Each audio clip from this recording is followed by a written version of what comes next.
जय श्री राम। आज हम अयोध्या कांड के 20वें दोहे से 30 दोहे तक का पाठ करेंगे और उसका आनंद लेंगे। जय श्री हनुमते नमः। आज्ञा है प्रभु।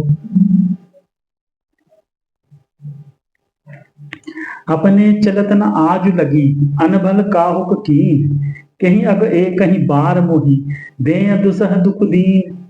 अपनी चलते जहां तक मेरा वश चला, मैंने आज तक कभी किसी का बुरा नहीं किया। फिर ना जाने किस पाप से देव ने मुझे एक ही साथ दिया दुसह दुख दिया। नैहर जन्म भरब बरु जाई, जियत न करब सवति सिवकाई। अरि बस देव जी आवत जाही, मरण नीक तेहि जीवन चाही। मैं भले ही नैहर जाकर वहीं जीवन बिता दूंगी, पर जीते जी सौत की चाकरी नहीं करूंगी। जैव देव जिसको शत्रु के वश में रखकर जिलाता है, उसके लिए तो जीने की अपेक्षा से मरना ही अच्छा है। दीन बचन कह बहुविधि रानी, सुनि कुबरीति माया ठानी। अस कस कहु मानी मन ऊना, सुख सुहाग तुम कहूं दिन दूना। रानी ने बहुत प्रकार से दीन वचन कहे। उन्हें सुनकर कुबरी ने त्रिया चरित्र फैलाया। वह बोली, तुम मन में ग्लानि मानकर ऐसा क्यों कह रही हो? तुम्हारा सुख सुहाग दिन दिन दूना होगा। जहि राउर अति अनभलता का, सोई पाई यहु फल परिपाका। जब ते कुमत सुनामै स्वामिनी, भूख न बासर नींद न जामिनी। जिसने तुम्हारी बुराई चाही है, वही परिणाम में यह बुराई रूप फल पाएगी। हे स्वामिनी, मैंने जब से यह कुमत सुना है, तब से मुझे ना तो दिन में भूख लगती है और ना रात में नींद ही आती है। पूछे गुनिन रेख दिन खाचे, भरत भुआल होनी यह साचे। भामिनी करहु त कहो उपाऊ, है तुम्हारी सेवा बस राऊ। मैंने ज्योतिषों से पूछा तो उन्होंने रेखा खींचकर गणित करके अथवा निश्चय पूर्वक कहा कि भरत राजा होंगे। यह सत्य बात है। हे भामिनी, तुम करो तो उपाय मैं बताऊं। राजा तुम्हारी सेवा के वश में है ही। परऊ कूप तू बचन पर, सकऊ पूत पति त्यागी। कहसी मोर दुख देख बढ़, कस न करब हित लागी। कैकई ने कहा, मैं तेरे कहने से कुएं में गिर सकती हूँ, पुत्र और पति को भी छोड़ सकती हूँ। जब तू मेरा बड़ा भारी दुख देखकर कुछ कहती है, तो भला मैं अपने हित के लिए उसे क्यों ना करूंगी। कुबरी करी कबुली कह के, कपट छुरी उर पाहन टे। लखई न रानी निकट दुख कैसे, चरई हरित तिन बलि पसुते जैसे। कुबरी ने कैकई को सब तरह से कबूल करवाकर, अर्थात बलि पशु बनाकर कपट रूप छुरी को अपने कठोर हृदय रूपी पत्थर पर टोया। उसकी धार को तेज किया। रानी कैकई अपने निकट के शीघ्र आने वाले दुख को कैसे नहीं देखती, जैसे बलि का पशु हरी हरी घास चरता है, पर यह नहीं जानता कि मौत सिर पर नाच रही है। सुनत बात मधु अंत कठोरी, देति मनहु मधु माहुर घोरी। कहि चेरि सुध आए कि नाही, स्वामिनी कहु कथा मोहि पाही। मंत्रा की बातें सुनने में तो कोमल है, पर परिणाम में कठोर भयानक है, मानो वह शहद में घोलकर जहर पिला रही हो। दासी कहती है, हे स्वामिनी, तुमने मुझको एक कथा कही थी, उसकी याद है कि नहीं? तुई बरदान भूप सन थाते, मांगहु आज जुड़ावहु छाते। सुत ही राजु राम ही बन बासु, देहु लेहु सब सवति हुलासु। तुम्हारे दो वरदान राजा के पास धरोहर हैं, आज उन्हें राजा से मांगकर अपनी छाती ठंडी करो। पुत्र को राज और राम को वनवास दो, और सौत का सारा आनंद तुम ले लो। भूपति राम शपथ जब करई, तब मांगे हु जही बचनु न टरई। होई अकाज आजू निस बीते, बचन मोर प्रिय मानहु जीते। जब राजा राम की सौगंध खा लें, तब वर मांगना, जिससे वचन न टलने पावे। आज की रात बीत गई तो काम बिगड़ जाएगा। मेरी बात को हृदय से प्रिय या प्राणों से भी प्यारी समझना। बड़ कुघातु करी पातक नीनी, कहे से कोप ग्रह जाहु। काज संवारेहु सजग सब, सहसा जनिपति आहु। पापिनी मंत्रा ने बड़ी बुरी घात लगाकर कहा, कोप भवन में जाओ, सब काम बड़ी सावधानी से बनाना, राजा पर सहसा विश्वास न कर लेना, उनकी बातों में न आ जाना। कुबरही रानी प्राण प्रिय जानी, बार बार बड़ी बुद्धि पकानी। तो ही समहित न मोर संसारा, बहे जात कई भैसी अधारा। कुबरी को रानी के प्राणों के समान प्रिय समझकर बार बार उसकी बड़ी बुद्धि का बखान किया और बोली, संसार में मेरा तेरे समान हितकारी और कोई नहीं है। तू मुझ बही जाती हुई के लिए सहारा हुई है। जो विधि पूरब मनोरथ काली, करो तो हिचक पूतरी आली। बहुविधि चेरी है आदरु देई, कोप भवन गवनी के। यदि विधाता कल मेरा मनोरथ पूरा कर दे तो हे सखी मैं तुझे आंखों की पुतली बना दूं। इस प्रकार दासी को बहुत तरह से आदर देकर कैकई कोप भवन में चली गई। विपत बीज वर्षा ऋतु चेरी, भुई भई कुमत कैकई फेर केरी। पाई कपट जदु अंकुर जामा, बरदो दल दुख फल परिणामा। विपत्ति कलह बीज है, दासी वर्षा ऋतु है। कैकई की कुबुद्धि उस बीज के बोने के लिए जमीन हो गई। उसमें कपट रूपी जल पाकर अंकुर फूट निकला। दोनों वरदान उस अंकुर के दो पत्ते हैं और अंत में इसके दुख रूपी फल होगा। कोप समाज साज सब सोई, राजु करत निज कुमत बिगोई। राउर नगर कुलाहल होई, यह कुचाली कछु जान न कोई। कह कोप का साज सजकर सब साज सजकर कोप भवन में जा सोई। राज्य करती हुई वह अपनी दुष्ट बुद्धि से नष्ट हो गई। राजमहल और नगर में धूमधाम मच रही। इस कुचाल को कोई नहीं जानता। प्रमुदित पुर नर नारी सब, सजहि सुमंगल चार। एक प्रविशहि एक निर्गमहि, भीर भूप दरबार। बड़े ही आनंदित होकर नगर के सब स्त्री पुरुष शुभ मंगलाचार के साज सज रहे हैं। कोई भीतर जाता है, कोई बाहर निकलता है। राजद्वार में बड़ी भीड़ भाड़ हो रही है। बाल सखा सुनि हर्षाहि, मिली 10 5 राम पहि जाहि।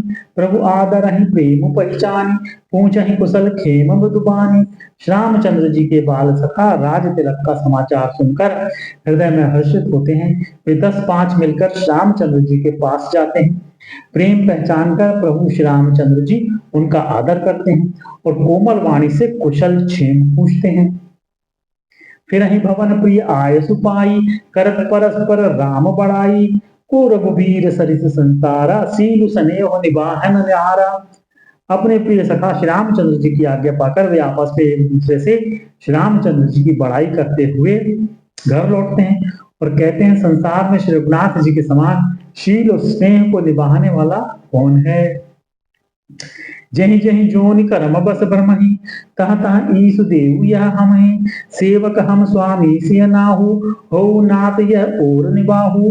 भगवान हमें यदि दें कि हम अपने कर्म वश भ्रमते हुए जिस जिस योनि में जन्मे वहां वहां उस योनि में हम तो सेवक हों और सीतापति श्री रामचंद्र जी हमारे स्वामी हों और यह नाता अनंत तक निभ जाए। अस अभिलाषु नगर सब काहू, कैकई सुता हृदय अति दाहू। को न कुसंगति पाई न साई, रही न नीच मते चतुराई। नगर में सबकी ऐसी ही अभिलाषा है, परंतु कैकई के हृदय में बड़ी जलन हो रही है। कुसंगति पाकर कौन नष्ट नहीं होता। नीच के मत के अनुसार चलने से चतुराई नहीं रह जाती। सांझ समय सानंदन को गयो कैकई गेह, गवन निठुरता निकट किए जनुधरी देह स्नेह। संध्या के समय राजा दशरथ आनंद के साथ कैकई के महल में गए, मानो साक्षात स्नेह ही शरीर धारण कर निष्ठुरता के पास गया हो। कोप भवन सुनि सपचे उराऊ, भय बस अगहुड़ परई न पाऊ। सुरपति बसई बाहबल जाके, नरपति सकल रहाई रुकता के। कोप भवन का नाम सुनकर राजा सहम गए। डर के मारे उनका पांव आगे को नहीं पड़ता। स्वयं देवराज इंद्र जिनकी भुजाओं के बल पर राक्षसों से निर्भय होकर बसता है और संपूर्ण राजा लोग जिनका रुख देखते रहते हैं। सो सुनीति श्रिस गयउ सुखाई, देखऊ काम प्रताप बढ़ाई। सूल कुलिस असि अगन विहारे, तेरति नाथ सुमन सर मारे। वही राजा दशरथ स्त्री का क्रोध सुनकर सूख गए। कामदेव का प्रताप और महिमा तो देखिए, जो त्रिशूल वज्र तलवार आदि की चोट अपने अंगों पर सहने वाला है, वे रतिनाथ कामदेव के पुष्प बाण से मारे गए। सभय नरेश प्रिया पहि गयो, देखि दशा दुख दारुण भयो। भूमि सैन पटु मोट पुराना, दिए डारी तन भूषण नाना। राजा डरते डरते अपनी प्यारी कैकेयी के पास गए। उसकी दशा देखकर उन्हें बड़ा ही दुख हुआ। कैकई जमीन पर पड़ी पुराना मोटा कपड़ा पहने हुए शरीर के नाना आभूषणों को उतार कर फेंक दिया है।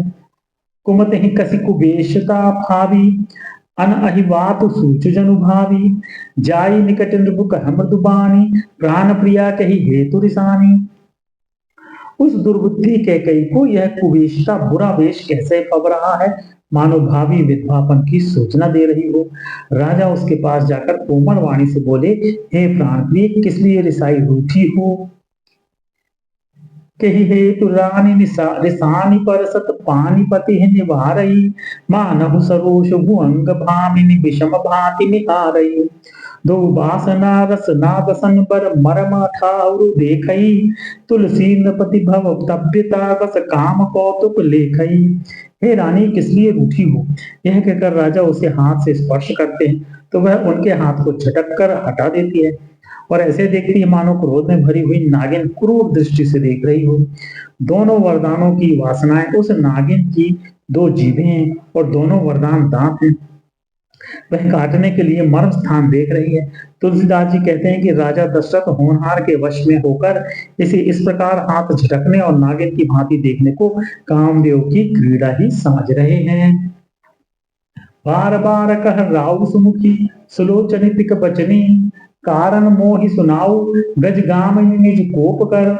राजा बार बार कह रहे हैं, हे सुमुखी, हे सुलोचनी, हे कोकिल बहिनी, हे गजगामिनी, मुझे अपना क्रोध का कारण तो सुना। अनहित तोर प्रिया कहीं कीन्हा कही दुई सिर कही जम चहलीना कहु कही रकही करौन रेसु कहु कही नृपही निकासों देसु। हे प्रिय, किसने तेरा अनिष्ट किया? किसके दो सिर हैं? यमराज किसको लेना अपने लोक को ले जाना चाहते हैं? कह, किस कंगाल को राजा कर दूं या किस राजा को देश से निकाल दूं?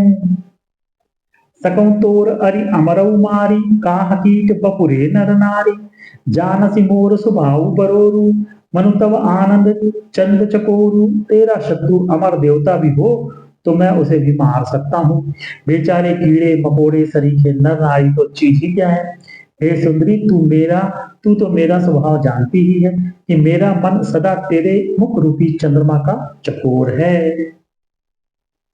प्रिया प्राण सुत सर्वसु मोरे परिजन प्रजा सकल बस तोरे जो कछु कहो कपटु करी तोही भामिनी राम सपत सत मोही। हे प्रिय, मेरी प्रजा कुटुंबी सर्वस्व संपत्ति पुत्र यहाँ तक कि मेरे प्राण भी ये सब तेरे वश में अधीन। यदि मैं तुझसे कुछ कपट करके कहता हूं तो हे भामिनी, मुझे 100 बार राम की सौगंध है। बिहसी मागु भन भावती बाका भूषण सजहि मनोहर गाका घरी कुघरी समुझ जियो देखू बेगी प्रिया परिहरहि कुबेशु। तू हंसकर प्रसन्नता पूर्वक अपनी मनचाही बात मांग ले और अपने मनोहर अंगों को आभूषणों से सजा। मौका बेमौका तो मन में विचार कर दे कि हे प्रिय, जल्दी इस बुरे वेश को त्याग दे।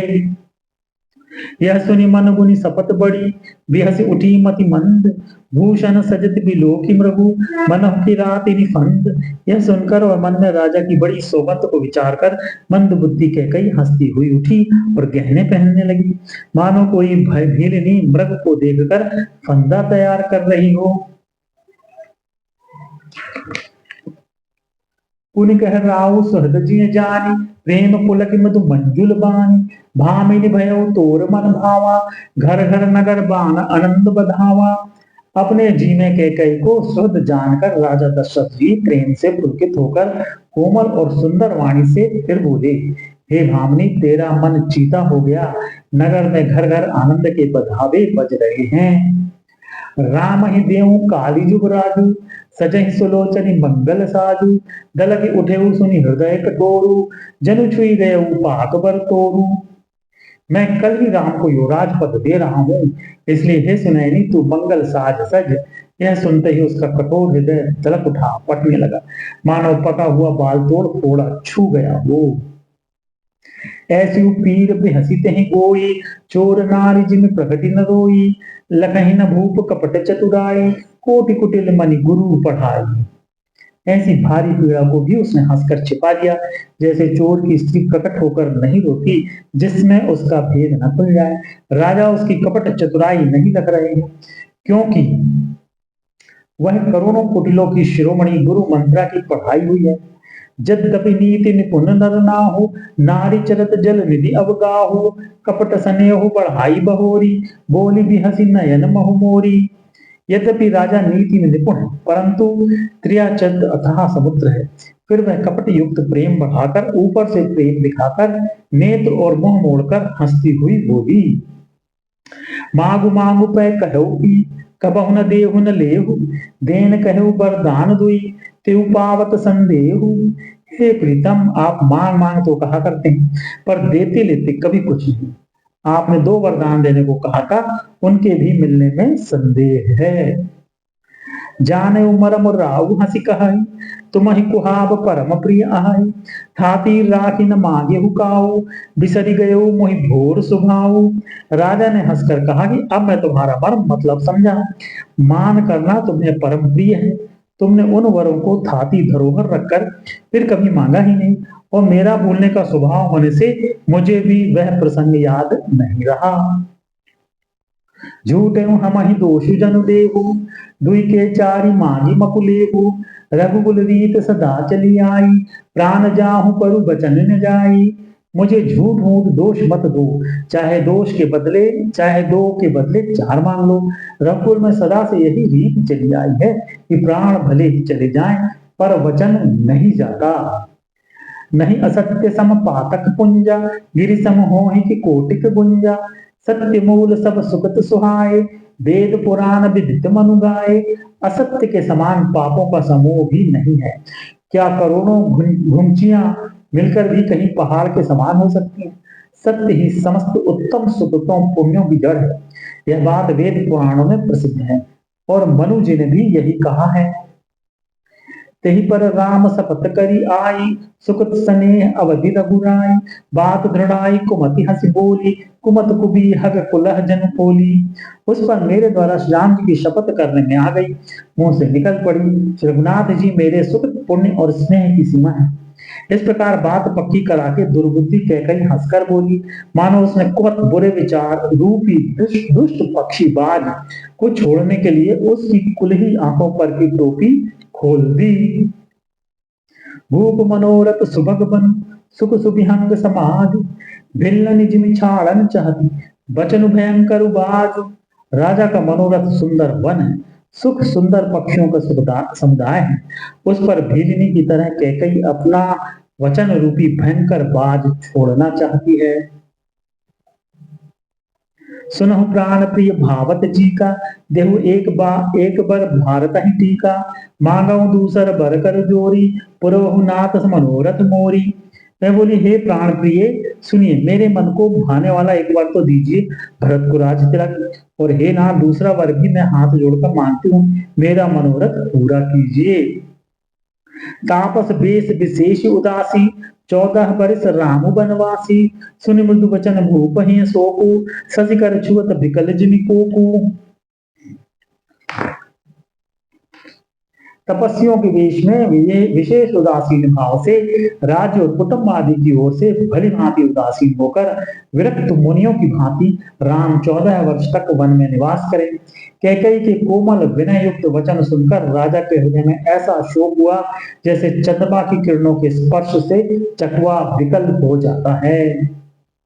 गए सहमी नहीं कछु कही आवा, जनु सचान बन झपटे लावा, विवरण भयउ निपट नर पालू, दामिनी हनेउ मनहु तरु तालू। राजा सहम गए, उनसे कुछ कहते न बना, मानो बाज वन में बटेर पर झपटा हो।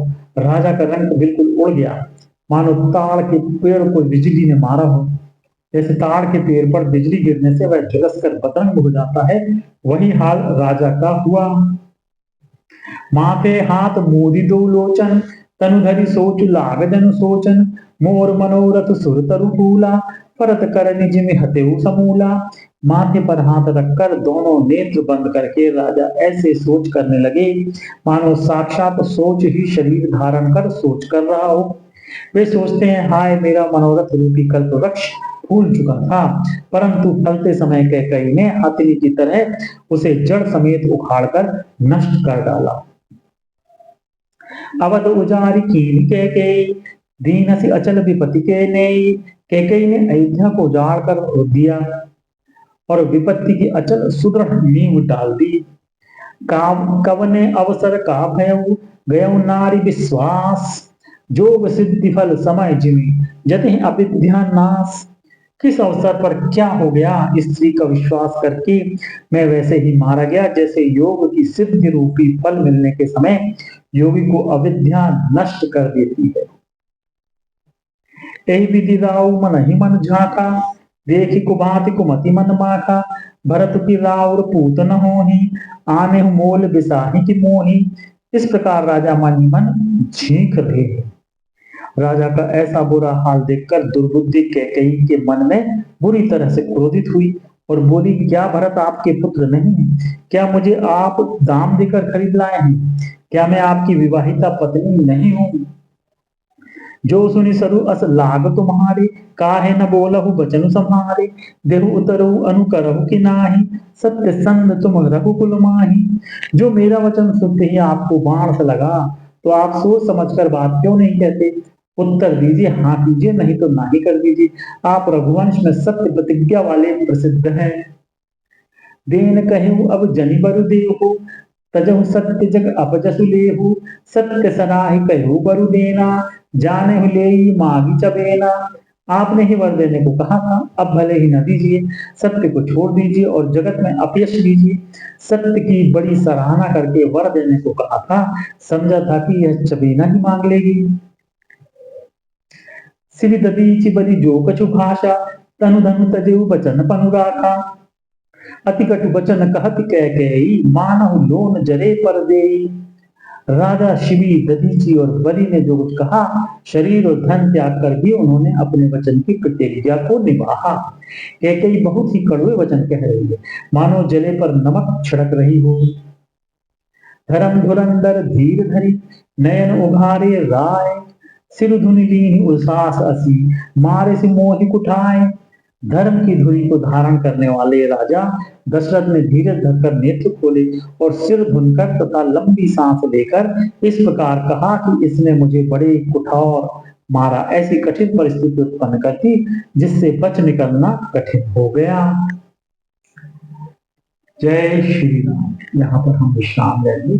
कल पुनः अयोध्या कांड के 30वें दोहे से 40वें दोहे तक का पाठ करेंगे और इसका आनंद लेंगे। जय श्री हनुमते नमः।